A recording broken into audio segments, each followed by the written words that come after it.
Под арестом.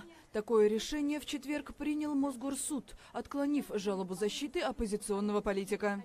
Навальный утверждает, что при задержании в воскресенье сотрудники правоохранительных органов допустили ряд нарушений, не представились, не предъявили документы и составили протокол в отсутствии самого оппозиционера. Полицейские на заседании сообщили, что все было по закону, а Навальный оказывал сопротивление. Свидетелей защиты при этом суд слушать не стал. Адвокат политика Ольга Михайлова заявила, что намерена обжаловать решение суда.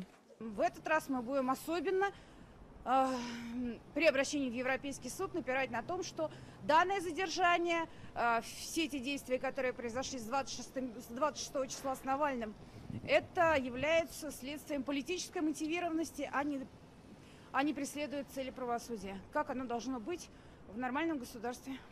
Во время протестных акций в Москве и других российских городах в воскресенье полиция пришла в офис Фонда борьбы с коррупцией, который возглавляет Алексей Навальный. Здание эвакуировали.